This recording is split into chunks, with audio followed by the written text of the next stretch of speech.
Assalamualaikum warahmatullahi wabarakatuh. Kembali lagi di channel Berita Mistis. Untuk kisah kali ini masih melanjutkan dari kisah yang sebelumnya, yaitu sebuah kisah yang ditulis oleh akun Twitternya @bayubiru. Dan untuk kisahnya yaitu sebuah kisah yang berjudul Hantu 1 Triliun. Sebelum kita masuk ke ceritanya, tekan dulu tombol like video ini dan jangan lupa tekan juga tombol subscribe channel ini dan nyalakan juga lonceng notifikasinya agar tidak ketinggalan cerita-cerita baru dari channel ini. Dan bagi teman-teman yang ingin membaca langsung ceritanya, nanti silahkan saja kunjungi linknya yang nanti akan saya sertakan di kolom deskripsi. Dan seperti apa untuk kelanjutan kisah ini, langsung saja kita simak berikut ini.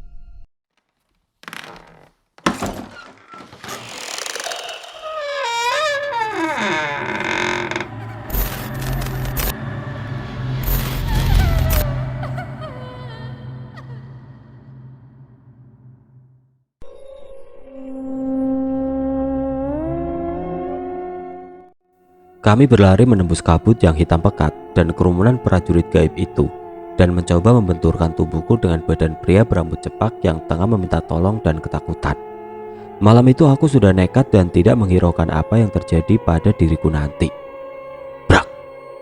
Kami berdua dan pria berambut cepak jatuh tersungkur di lantai marmer berwarna kuning tua. Badanku saat itu separuh menindih pria itu. Dengan cepat aku berganti posisi untuk berdiri. Sedang Tono sudah berdiri di belakangku secara cepat dari peristiwa menabrakkan diri berdua denganku. "Ton, bantuin bapaknya ini, cepat cari pertolongan." "Siap, Mas." Di sini Tono yang kondisinya dari awal sudah tidak percaya diri dan mulai takut saat menolong pria berambut cepak. Dia panik dan bingung. Dia memegangi tangan pria ini dan hanya kepalanya yang menoleh ke kanan dan ke kiri. Pada dasarnya Tono ini sebenarnya orang yang konyol. Pria berambut cepak itu diajak lari dan diseret tangannya untuk masuk ke dalam rumah Ani. "Ton, lu mau kemana? Gila lu?" tanyaku sambil berlari menuju anak tangga lantai 2. Aku ke lantai 2 karena melihat cahaya merah yang terlihat dari bawah. "Cari tempat sembunyi, Mas," sambil berlari menuju ke belakang ruang dapur rumah Ani. Semua prajurit yang telah melepaskan pria berambut cepak tampak kaget. Secara spontan mereka mengejar Tono dan pria berambut cepak itu. Dari atas anak tangga lantai 2 terlihat Andi jatuh dari tangga. Saat itu juga aku berlari naik untuk menolongnya. "Ayo Mas, Mas gak apa-apa kan?" tanyaku cepat kepada Andi sambil memegangi bahu kanannya. "Iya Mas." Di saat panik aku langsung membopong Andi ke lantai 2 rumah Ani. Karena di lantai 1 banyak pasukan gaib yang mengancam. Aku masih berdiri, belum menurunkan Andi dari gendonganku. Kulihat satu orang bodyguardnya yang pernah ke rumahku sudah pingsan di depan pintu kamar yang terbuka. Melihat pemandangan itu, dengan cepat aku turunkan Andi di sofa lantai 2. Aku segera berjalan ke depan kamar yang terbuka, mencoba mencari tahu apa yang terjadi di sana. Aku berlari menuju kamar itu untuk memastikan apa yang terjadi. Waktu di depan kamar itu, pemandangan yang terlihat adalah Ani yang sedang berusaha melepaskan tangannya dari ikatan rantai yang berukuran 6 mm. Bunyi rantai besi yang mulai pecah dari sambungannya. Tangan Ani yang sudah berubah menjadi tangan yang kuat. Saat itu Ani sudah hilang kendali total. Serasa malam itu tubuh Ani adalah tubuh leak yang nampak. Aura merah hitam leak itu sudah keluar, memanaskan semua seisi rumah. Disertai kabut khas sang raja leak yang menampakkan aura kekuatannya mulai menyebar di lantai 2. Semua bagian tubuhnya dilapisi oleh api merah kehitaman itu. "Masih berani kemari kau anak muda?" teriak leak di atas ranjang Ani yang sudah berdiri bersiap untuk membawanya sebagai ritual wajib. "Memang kenapa setan?" jawabku dengan suara keras. "Aku akan membunuhmu setelah perempuan ini." Mataku memandang ke arah yang lebih miris dari kejadian sebelumnya. Aku merasa ini pertempuran terakhirku dengan Raja Leak. Kalau tidak aku yang mati, ya si Leak sialan ini yang mati. Di satu alasan, sang Raja Leak itu ingin menjadikan Ani sebagai persembahan utama. Acara ritual purnamanya ini sebagai acara yang wajib baginya. Di sisi lain, alasan utamaku membantu Ani karena dia orang anak yatim piatu, tidak lebih. Brak! Suara atap jebol dan gentingnya yang terbang berhamburan ke segala penjuru arah. akibat hantaman tangan kanannya dari aura merah hitam leak tersebut. Saat itu juga di atas kamar Ani kasurnya berubah besar. Mataku melihat awan yang gelap di atasnya. "Aku adalah pengganti calon Narang. Aku abadi anak muda," pesan leak sialan yang meninggalkan kamar Ani. Dengan cepat sang Raja Leak melesat membawa Sukma Ani dalam arwah hitam itu. Sedangkan jasad aslinya langsung terkulai roboh di kasurnya. Dengan keadaan seperti itu, jelas aku tidak bisa menggunakan tubuh kasarku untuk mengejarnya. Akhirnya aku putuskan secepatnya mencari tempat untuk duduk di dalam kamar, pas di samping pintu kamar Ani. Dengan cepat aku melepaskan tubuh halusku. Secara cepat pula aku mencoba menyusul sang Raja Leak yang melesat ke awan hitam di atas rumah Ani. Sesampainya di atas awan hitam itu, aku melihat Leak ini memanggul Sukma Ani di bahu kirinya. Sukma itu sudah tidak berdaya. Di belakang sang Raja Leak terdapat 5 leak yang lain. Sepertinya leak-leak itu bawahan dari sang Raja Leak ini. Sedang di samping kanan kirinya jelas adalah panglimanya yang siap membantunya. Ternyata panglima yang berada di bawah tadi sudah siap melindungi sang raja di atas awan hitam tipis ini. Di belakang leak-leak bawahan ini masih ada banyak pasukan yang lainnya. Sampai aku tidak tahu berapa banyak jumlah pasukan itu. Mereka seperti dari pasukan kerajaan setan di sekitar daerah ini. Untuk pasukan berpakaian kerajaan juga masih terlihat banyak dalam kerumunan itu. Di saat mereka tahu aku berada di depan mereka bersejajar sekitar 50 meteran, tiba-tiba awan di atas kami yang awalnya putih tipis tiba-tiba menjadi hitam dan menutup cahaya bulan purnama. Awan hitam pekat menjadi malam panjang yang kelam tiada berujung. Inilah malam kelam pertama dalam hidupku. Pertaruhan nyawa antara aku dan sang Raja Leak. Banyaknya makhluk gaib, malam di atas awan menjadi semakin kelam dan mencekam. Awan-awan pun tidak lagi mau memutihkan warnanya lagi. Hanya pemandangan gelap di atas dan di bawah kami. Merasa aku kalah dengan pasukan yang sangat banyak itu, aku ingat pesan guruku yang terakhir. Saat itu juga aku berdoa dan bertawasul kepada para leluhur, seluruh guruku dan penghulu umat akhir zaman ini. Di saat yang sama, setelah aku baca ayat-ayat suci dari bertawasul, dalam sekejap guruku sudah berada di samping kananku. Saat itu aku langsung menyalami beliau. "Assalamualaikum," salam dari guruku. "Waalaikumsalam," jawab salamku sambil menjabat dan mencium tangan guruku. Sekilas aku melihat dan menoleh ke belakang. Tidak ada pasukan sama sekali, hanya guruku dan 2 orang di samping kanan guruku. Kedua pria itu berpakaian putih mutiara bercahaya, berwajah cerah, memakai ikat kepala sorban putih. Setelah aku berbalik dari pandanganku yang tadinya ke belakang, "Guru kok cuma bertiga? Cobalah lihat ke atas sekarang." Terlihat sosok manusia seperti yang berada di samping kanan guru tadi sangat banyak. Dan mereka seperti sosok yang ikut ritual tiap hari di rumahku dengan para klub pemuja ilahi. Mereka persis yang digambarkan oleh klub pemuja ilahi waktu di rumah. Semua makhluk-makhluk ini juga membawa pedang di tangan kanannya. Pedangnya putih bercahaya dan memancarkan lekuk-lekuk kabut putih di sekeliling lempengan besinya. Posisi mereka di atas sudah siap membantai para pasukan-pasukan Raja Leak dan prajurit-prajuritnya yang ada di hadapannya. Tanpa komando, sang Raja Leak yang di depan mengacungkan tangan kanannya ke depan, memberi aba-aba untuk menyerang kami. Sedang tangan kirinya sambil memanggul Sukma Ani, tapi posisi Raja Leak hanya berdiri di atas awan hitam tanpa ikut berperang dengan anak buahnya. "Serang!" teriak 2 jenderal Raja Leak yang menyerupai laki-laki dan perempuan. Belum pernah mengalami di dunia nyata maupun di dunia gaib perang dengan kapasitas sebesar dan sebanyak ini. Pertempuran antara yang berbau harum dan busuk. Sejujurnya, aku tidak mengira akan terjadi pertempuran sebesar ini. "Panggillah senjatamu yang kemarin kau peroleh," perintah guruku, seakan beliau tahu kejadian waktu di gua. Saat itu juga pandanganku terbang dan menghampiri tangan kananku. Pedang yang kemarin usang terlihat panjang dan bercahaya terang.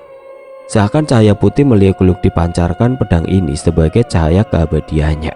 Mereka menghilang saat menuju ke tempat kami untuk berperang. Hanya terlihat asap putih dan hitam serta percikan benturan besi yang keras dalam peperangan itu karena kecepatan mereka. Suara benturan itu yang disertai percikan api-api kecil. Sementara mereka berperang, Aku di sini fokus, mataku tetap mengincar Raja Leak sialan itu. Saat itu aku melihat dari jauh Raja Leak yang masih berselimut api abadi merah kehitamannya. Aku dengan cepat berlari menuju tempatnya dan mengayunkan sekuat tenaga pedang cahaya ini. Yang aku tuju pertama adalah lengan kanannya. Pedangku dengan mudah berhasil menebas bahu kanannya. Leak itu hanya diam, merasa dikdaya dan abadi seakan tiada tanding waktu tebasan pertamaku. Setelah aku tahu tebasanku mampu memotong bahu kanannya dan pedang cahaya mampu menyerap energinya, spontan aku langsung menebas bahu kirinya dengan hati-hati karena bahu itu masih memanggul Sukma Ani. Dengan sengaja aku menancapkan pedang ini di tengah-tengah bahunya. Cak! Dengan cepat pedang ini menyerap energi dan aura merah hitamnya. Jadi aku putuskan untuk tebasan kedua ini hanya menancap di tengah-tengah bahunya. Saat sang Raja Leak tahu bahu kanannya terputus, sang Raja Leak bingung melihat bahu kirinya ada pedang yang mampu menancap dan menyerap energi besarnya. Dengan cepat energi merah kehitamannya banyak yang terserap ke dalam pedangku yang menancap di bahu kanannya. Kira-kira hampir 90% energi dan kekuatan jahatnya sudah masuk ke dalam pedangku. Waktu itu tubuh Leak ini terlihat tubuhnya semakin terlihat jelas. Aura merah hitamnya mulai hilang dengan cepat. Mengetahui akan hal itu, Leak ini menendang dadaku dengan kaki kanannya. Di saat yang sama, tanganku dengan cepat membenamkan pedangku sampai bahu kanannya sampai terputus. Cak! Aku terpental saat kena tendangan Leak yang sudah kehilangan banyak energi. Tendangan itu seperti pukulan biasa karena energinya tidak ada. Aku kembali berlari melesat cepat merebut Sukma Ani yang sudah tidak berdaya dari potongan lengan kanan Raja Leak. Kurasa sang Raja Leak sudah tidak berdaya. Dengan cepat aku membuang potongan tangan Raja Leak dari tubuh halusnya Ani. Saat sudah mendapatkan Sukma kembali, aku melesat ke bawah. Sedang kedua tanganku membopong Sukma itu. Aku ingin dengan cepat mengembalikan Sukma Ani kembali ke jasadnya agar tidak terjadi sesuatu kepadanya. Sesampainya kami di kamar Ani, kondisinya berbeda. Jasad Ani yang tergeletak di atas spring bed dan jasadku yang semedi ditarik keluar dari kamarnya oleh 4 prajurit anak buah dari sang Raja Leak. Sialan! Woi, berhenti! Teriakku pada prajurit yang menyeret jasadku dan jasad Ani. Kutaruh Sukma Ani di bahu kiriku dan dengan cepat aku berlari mendatangi mereka yang menyeret tubuhku dulu. Spontan aku menebas dengan pedangku saat mereka baru berdiri. Mereka berempat yang masih memakai pakaian kerajaan satu persatu terbakar oleh pedang ini. Terlihat asap tipis setelah mereka terbakar. Jasad Ani yang tergeletak di lantai langsung aku masukkan sukmanya. Sedang jasadku aku biarkan terlentang di lantai dulu. Karena rencanaku memeriksa keadaan di rumah ini sebentar, karena khawatir upacaranya sudah dilaksanakan apa belum. Baru saja aku berdiri selesai memasukkan Sukma Ani, terdengar suara yang mirip suara Andi meminta pertolongan. Tolong, tolong, tolong, jeritan Andi. Tak, krak. Suara benturan tubuh Andi dan baju Andi yang sobek karena ditarik prajurit gaib. Saat itu juga mencari suara yang mirip Andi dari anak tangga. Aku berlari dengan cepat dengan membawa pedang di tangan kananku sampai terlihat Andi yang diseret paksa oleh 2 prajurit setan itu. Wajah Andi yang memar dan berdarah serta lengan Andi yang sedikit tergores, sedikit mengeluarkan darah. Ujung jari-jarinya juga mulai mengeluarkan darah segar. Kedua kaki Andi dipegang dan ditarik oleh prajurit dari bawah. Kaki sebelah kanannya ditarik 1 prajurit dan kaki kiri juga 1 prajurit. Dalam sekejap aku sudah ada di atas anak tangga. Tangan Andi yang sedang mencakar-cakar dan meronta kesakitan. Andi jelas tidak bisa melihat tubuh halusnya. Hanya teriakan minta tolong yang keras secara berulang-ulang. Melihat pemandangan itu, aku langsung mengayunkan pedangku dengan salto seakan tertarik oleh gravitasi bumi. Yang jelas, tebasan pedangku mengenai dada dan menembusnya kedua prajurit itu secara berurutan. Mereka mati terbakar sama persis seperti prajurit yang aku tebas di lantai 2 tadi. Seketika itu aku langsung berdiri dan menegakkan tubuhku dari salto tepat di bawah kaki Andi. Di lantai bawah yang terlihat hanya prajurit dari sang Raja Leak, hanya tinggal beberapa. Sekitar seperempat dari pertama aku masuk rumah Ani. Di halaman aku melihat 1 bodyguard Ani sudah ditelanjangi. dan mau dibunuh untuk dijadikan sajian pemujaan. Dengan semangat yang membara dan senjata baru, aku berlari keluar untuk menyelamatkan bodyguard ini dahulu. Kuhabisi semua prajurit Raja Leak yang tersisa tanpa ampun. Selanjutnya, aku berlari ke arah belakang, mencari keberadaan Tono dan penghuni yang lain. Aku mendengar teriakan dari arah kamar belakang. Dengan cepat, aku masuk dengan tubuh halus ini. Tanpa pembicaraan apapun dengan penghuni kamar itu, langsung aku tebaskan kepada dua prajurit yang tersisa di kamar belakang. Setelah aku merasa menang malam itu di lantai bawah, aku kembali ke lantai 2. Tapi keadaan di lantai 2 berbeda lagi dengan dugaanku. Raja Leak masih belum menerima kekalahannya. Leak ini terlihat melesat sangat cepat ke tubuh Ani yang sudah tidak berdaya. Waktu itu aku berlari langsung menebas sang Raja Leak itu sebisa mungkin agar tidak masuk ke tubuh Ani lagi. Dalam lari cepatku itu, tebasan pedangku ternyata mengenai kedua pahanya. Tak! Suara tebasan pedangku mengenai kedua paha Raja Leak itu. Aku melihat kedua pahanya sudah terpotong. Tinggal tubuh dan kepala sang Raja Leak itu yang masuk ke tubuh Ani lagi. Leak ini masuk ke tubuh Ani dengan lidah merahnya yang dijulurkan sepanjang perut, langsung mengikat tubuh Ani. Lidah itu sebagai tali untuk menarik tubuh halusnya masuk kembali ke jasad Ani. Saat aku tidak bisa mencegah kembalinya Raja Leak itu ke tubuh Ani, aku hanya terdiam memandangi tubuh Ani yang dirasuki oleh Raja Leak lagi. Aku merasa sang Raja Leak itu sudah tidak berdaya meskipun kembali lagi ke tubuh Ani. Aku pikir di rumah Ani malam itu sudah aman. Aku putuskan kembali naik ke tempat guruku untuk ikut membantu pertempuran. Sesampainya di atas awan hitam yang kelam, aku melihat guruku sedang melawan prajurit Leak yang tinggal sedikit. Bersamaan itu aku maju ke tempat guruku untuk membantunya. Sesampainya di tempat guruku, aku mulai menebas prajurit-prajurit itu, mulai di belakang dan samping-sampingnya. Kelima Leak tadi dengan cepat melesat pergi berpencar ke segala arah karena sudah merasa kalah. Para pasukan mereka yang tersisa masih banyak, ikut yang melarikan diri ke segala penjuru mengikuti raja-raja mereka. Dalam sekejap medan perang di tempat kami sudah bersih, tidak tersisa. Tinggallah aku dan guruku beserta seluruh pasukan yang menyerupai klub pemuja ilahi yang ada di situ. Malam itu guruku saat di dunia sudah tua, kini terlihat lebih muda dan nampak tidak ada rasa lelah berperang dengan para pasukan Leak. Semuanya sudah berakhir, Nak Umar. Tinggal sedikit selesaikan sendiri.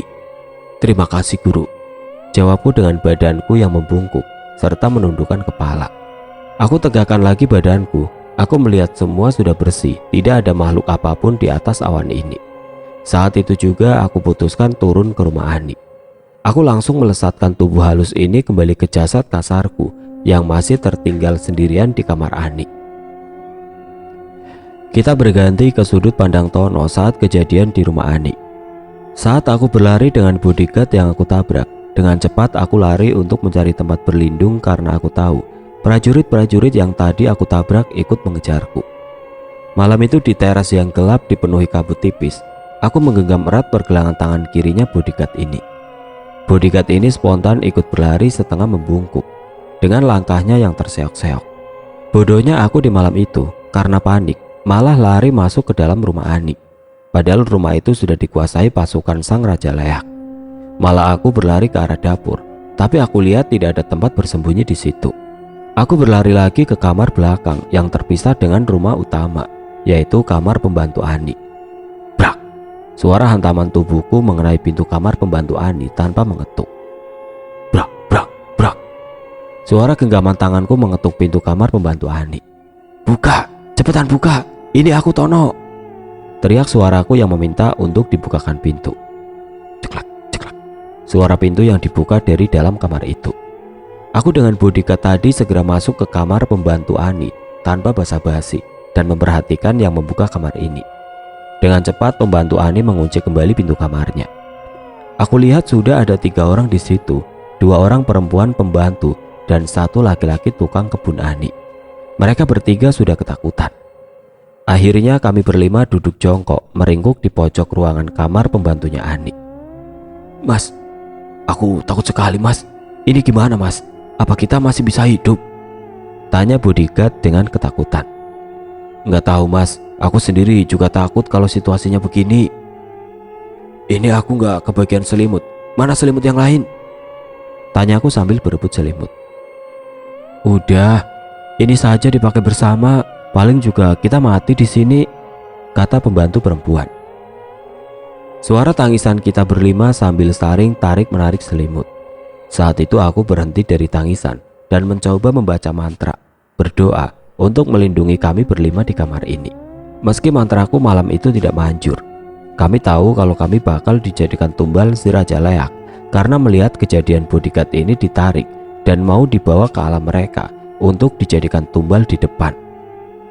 Kami berlima sudah tidak memperhatikan jenis kelamin lagi. Kami berlima meringkuk ketakutan, keringat kami mulai bercucuran karena kamar pembantu ini tidak ber-AC dan minim ventilasi udara. Di dalam kamar aku terus saja membaca sendirian. Kubaca sekeras-kerasnya seingat-ingatnya karena malam itu kondisinya panik dan sangat mencekam. Dalam konsentrasiku di dalam selimut, tiba-tiba, "Mas Tono, tolong!" Brak! Teriakan bodyguard ini tiba-tiba jatuh dari jongkoknya. Plak, plak, plak. Suara tangannya yang mengentak ke lantai mencari pegangan sebisanya untuk menahan tarikan dari kedua kakinya.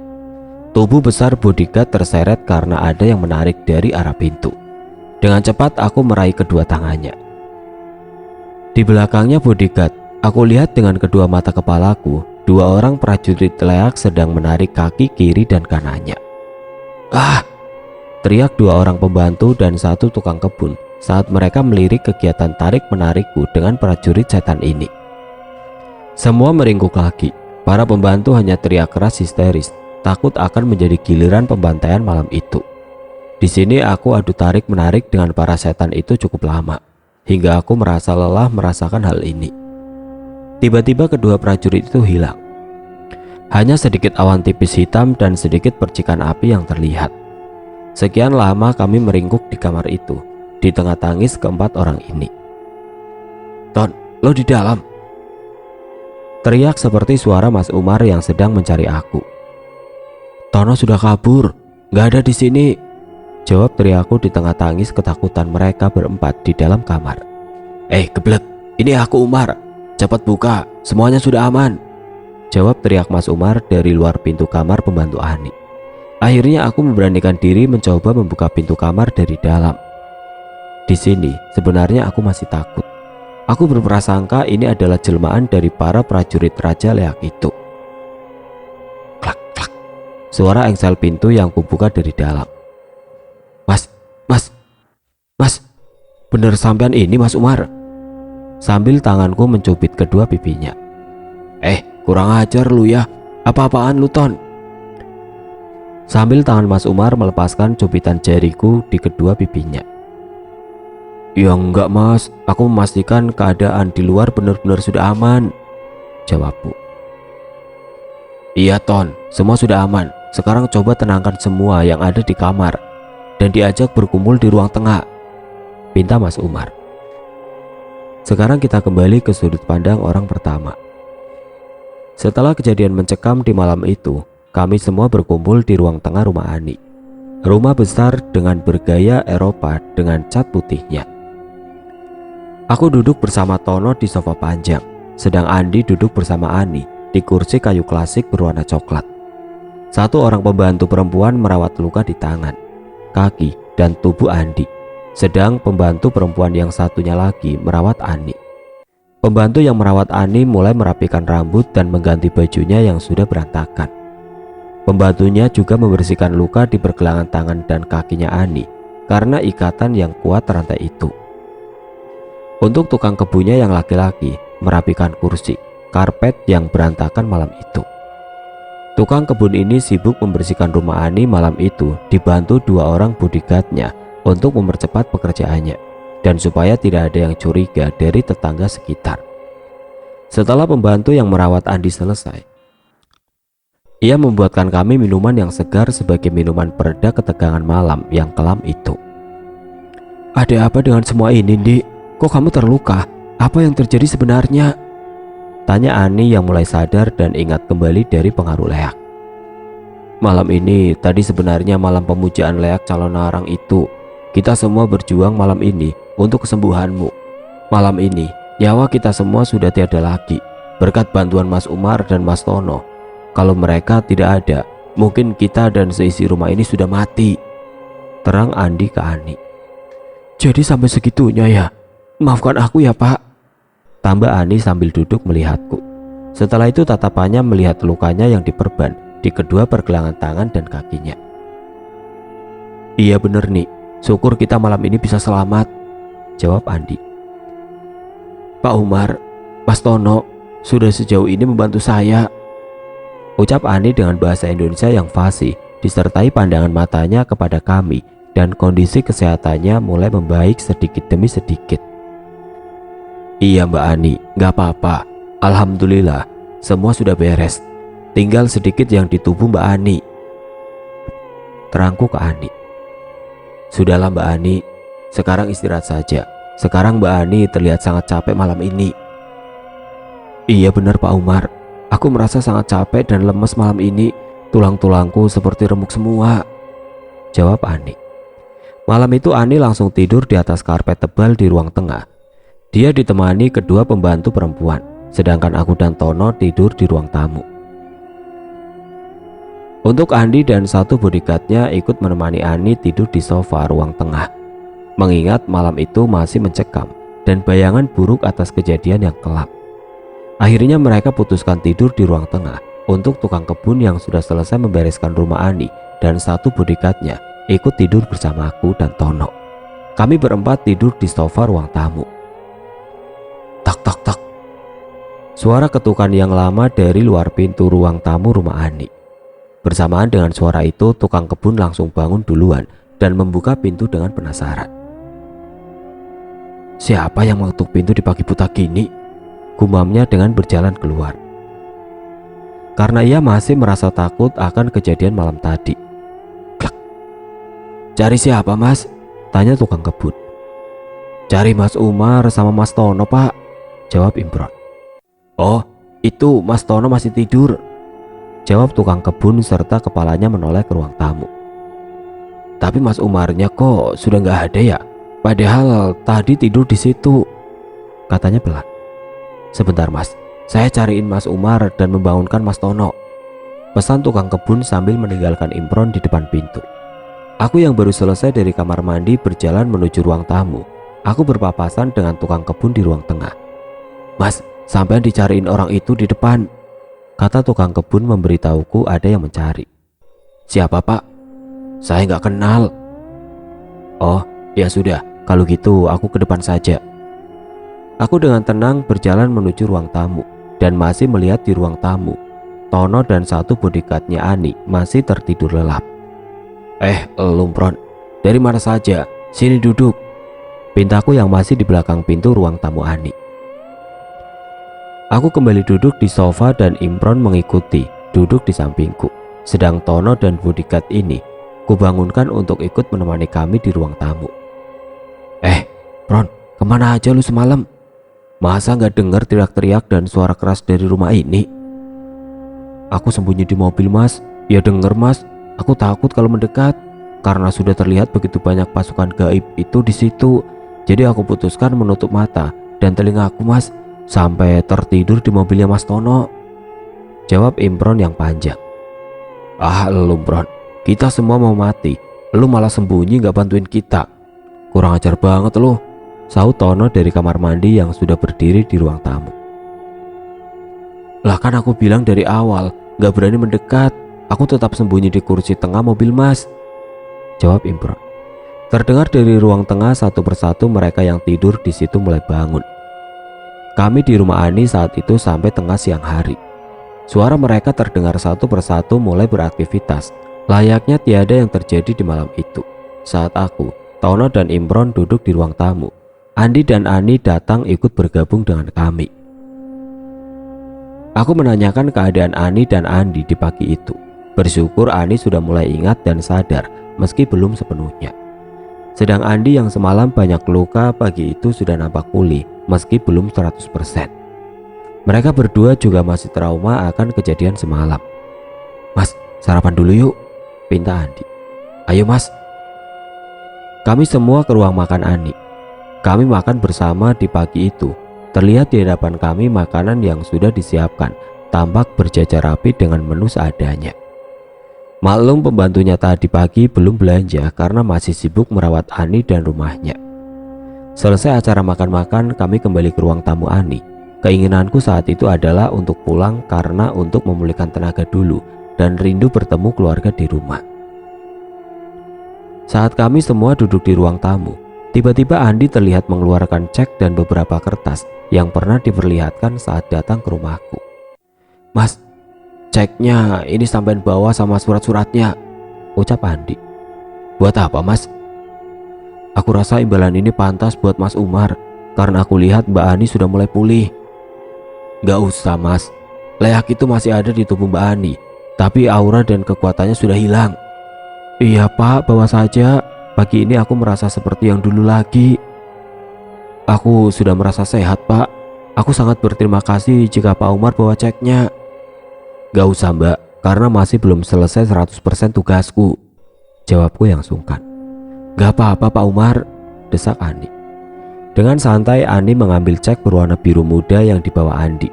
Tangan kiri Ani dengan percaya diri perlahan menandatanganinya cek berwarna biru muda itu.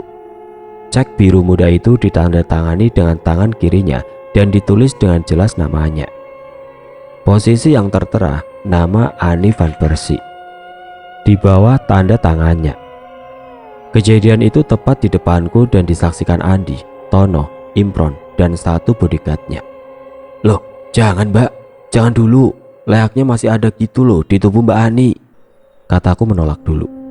Gak apa-apa Pak Umar, aku percaya kok sama Pak Umar. Paksa Ani memberikan cek itu kepadaku. Sudah bawa saja pak, ingatanku juga banyak yang kembali sejak tadi pagi, jelas Ani lagi. Ayo, habis ini kita ke bank bersama-sama untuk memastikan isi uang di cek ini. Sekalian aku mau jalan-jalan pak, pinta Ani. Gak usah mbak, saya percaya kok, jawabku. Gak apa-apa mas, sekalian ayo keluar nyari makan siang juga, paksa Andi. Dengan paksaan Andi dan Ani serta Tono yang ikut membujukku, akhirnya kami pergi ke bank yang dituju sesuai nama yang tertera di cek milik Ani. Aku naik mobil bersama Ani dan Andi, sedang yang jadi sopir saat itu si bodyguardnya Ani. Sedangkan Imron ikut Tono membawa mobil sejuta umatnya di belakang kami. Sesampainya kami di bank itu, kami berempat berjalan kaki masuk ke bank persemakmuran. Ada yang bisa saya bantu pak, bu? Tanya satpam bank. Iya pak, kami ingin mengecek isi dari cek ini. Sambil tangan Andi menunjukkan cek biru muda itu ke satpam. Oh iya pak, langsung saja. Customer service-nya ada di sebelah kiri ruangan utama bank ini, suruh satpam itu. Oh iya pak, terima kasih. 2 kursi depan di customer service saat itu kosong, jadi kami berlima langsung ke depan meja customer service. Waktu itu kebetulan pegawainya seorang perempuan muda dan cantik. Saat kami sampai di depan meja customer service, kami semua masih berdiri. Kami disambut suara yang ramah dan hangat customer service itu. Dia dengan segera mempersilahkan kami untuk duduk, memberikan 3 kursi tambahan ke kami, karena hanya ada 2 kursi yang tersedia saat itu. Ada yang bisa kami bantu pak, bu? Tanya customer service di bank. Iya mbak, ini saya mau mengecek uang dari BG ini, kata Andi sambil mengeluarkan cek dan memberikannya kepada customer service bank itu. Kulihat pegawai perempuan itu mengamati cek itu dengan seksama. Dia agak terdiam, matanya sedikit melotot karena melihat nominal yang tertera di cek itu. Ekspresinya pegawai itu seperti tidak percaya apa yang dilihatnya. Setelah mengamati agak lama dengan membolak-balikkan cek itu beserta mencocokkan nomor seri cek dengan data yang ada. Sebentar ya pak, saya tanyakan dulu ke AR di dalam, kata customer service bank. Oh iya mbak, silahkan, jawab Andi dan jawabku. Sekian lama aku tunggu, akhirnya pegawai bank itu datang bersama AR dan kepala bank. Mereka mengajak kami pindah ke ruangan nasabah khusus. Ruangan yang hanya disekat dengan kaca, tapi tidak terlihat dari luar. Kami berjabat tangan dengan pihak bank sambil memasuki ruangan itu. Setelah kami semua duduk di dalam ruangan itu, Posisi kami duduk melingkar di kursi tamu mengikuti meja oval panjang. Aku duduk berjejer 5 orang di sisi selatan, sedang pihak bank bertiga di sisi utara. "Gimana Pak ceritanya?" tanya AR Bank. "Begini Pak, kami mau narik uang yang dikirim dari kakek Mbak Ani," jawab Andi. "Kok nilainya besar banget Mas?" saut kepala cabang bank yang curiga. "Iya Pak, ini memang kemauan dari kakek Mbak Ani untuk mengibahkan uang tersebut kepada Pak Umar," jawab Andi yang selanjutnya menceritakan dengan singkat profil keluarga Ani dan kronologi yang menimpanya. "Oh, jadi begitu. Mas ini mau tarik tunai atau transfer?" tanya pihak bank. "Enggak Pak, kami hanya ingin memastikan uang di cek itu sudah ada isinya atau belum," jawab Andi. "Iya, tadi di dalam sudah saya cek. BG ini sudah ada isinya sesuai dengan nominal yang tertera di ceknya," tegas kepala bank. "1 triliun kan Pak?" tanya Andi lagi. "Iya Mas, bener." "Apa bisa ditarik tunai Pak?" tanya dan pintaku polos ke kepala bank. "Jelas nggak bisa Pak, karena kalau penarikan dalam jumlah besar Bapak harus janjian dulu dengan pihak bank kami," terang pihak bank. "Ini kan hibah Pak, meski asal usulnya jelas dan penggunaannya juga jelas. Biasanya penarikan di atas 2 miliar itu Bapak harus membuat berita acara dan keperluannya untuk apa secara detail," jelas AR Bank itu. "Oh iya, kalau begitu minggu depan saya urus untuk itu semua Mbak," saut Andi. "Lebih baik jangan dulu Mas, karena nggak enak saya karena semua urusannya belum selesai," jelasku ke Andi. "Gak apa-apa Mas, lagian kami percaya sama Mas Umar. Mas Umar juga habis menyelamatkan nyawa kami," jawab Andi. "Oh, ya sudah Mbak, terima kasih," kata Andi mengakhiri perbincangan kami di ruangan khusus itu. Setelah itu kami berlima keluar dari bank itu untuk mencari makan siang, padahal waktu sudah sore. Selesai makan siang kami berpencar. Aku, Tono dan Imron kembali pulang ke rumah, disopiri bodyguardnya Ani, karena waktu itu kami bertiga sudah capek dari semalam. Sedangkan Ani dan Andi kembali ke rumah mereka. Sebelum kami pulang, kami janjian minggu depan di hari Senin, aku ke rumah Ani lagi dengan Tono. Kami beserta rombongan melajukan mobil Tono yang dikendarai bodyguardnya Ani menuju rumahku. Di tengah perjalanan aku mempunyai ide. Inisiatifku kala itu hanya ingin mengambil uang hadiah tersebut, hanya 10% dari total yang akan diberikan kepadaku, kira-kira 100 miliar. Dan rencananya akan aku bagikan sebagian ke seluruh keluargaku dan keluarga mertuaku. "Mas, jangan lupa 5%-nya," ujar Tono sambil duduk di kursi depan mobilnya. "Iya ya Ton, aku nggak lupa," sautku dari kursi belakangnya. "Pak, bagi-bagi dong," saut bodyguard Ani. "Iya Pak, gampang itu." "Saya Budi Pak, saya yang biasanya ngantar Mbak Ani ke rumah Mas Umar," kata Budi. "Oh iya, aku lupa Pak. Saya yang kemarin malam sampean selamatkan sama Mas Tono." "Oh iya ta, saya agak bingung soalnya Pak, karena wajah Bapak sama teman Bapak satunya lagi mirip." "Ah, bisa saja Mas Umar ini," saut Mas Budi. "Wah gimana Mas Umar ini, masa sudah sering ketemu kok lupa? Dia mau dapat tetangga sampean lu Mas," saut Tono. "Beneran tak Mas Budi?" tanyaku kaget. "Iya Mas, itu tetangga kecamatan Mas Umar, anaknya Bapak Pak Haji Romli." "Oh iya, jawabku dan mengingat-ingat orangnya. Dalam perjalanan pulang ini aku berencana akan membagikan harta itu. Rencanaku akan memberi para pemuja ilahi yang ikut membantuku selama ini. Semua anggota klub pemuja ilahi akan aku beri 1 miliar per orang, termasuk Imron, khusus 2 miliar. Sedang Tono jelas mendapat 50 miliar, karena berawal dari dialah semua ini terjadi dan juga bantuannya selama ini. Sisanya akan aku hibahkan ke semua masyarakat untuk sosial. Saat itu aku langsung menuju ke rumah mertuaku, dan aku rasa saat itu di rumah mertuaku semua sudah aman. Sejenak aku duduk di rumah mertuaku. Setelah itu aku langsung ajak anak istriku pulang ke rumah. Dalam perjalanan pulang, aku ceritakan semua kepada istriku akan mendapatkan uang dalam jumlah besar. Aku beserta istri dan kedua anakku langsung diantar Budi pulang ke rumah. Sesampainya di rumahku, Imron langsung pamit pulang. Sedangkan Tono yang merasa mau mendapat uang banyak ingin tetap tinggal di rumahku dan mengambil alih untuk memimpin acara pemuja ilahi yang rutin dilaksanakan di rumahku setiap malam. Untuk Mas Budi, dia langsung kembali ke rumah Ani diantar oleh calon mertuanya.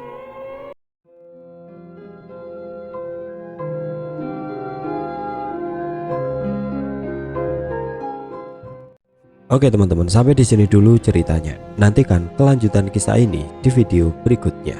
Agar tidak ketinggalan, klik tombol subscribe channel ini dan nyalakan lonceng notifikasinya. Wassalamualaikum warahmatullahi wabarakatuh.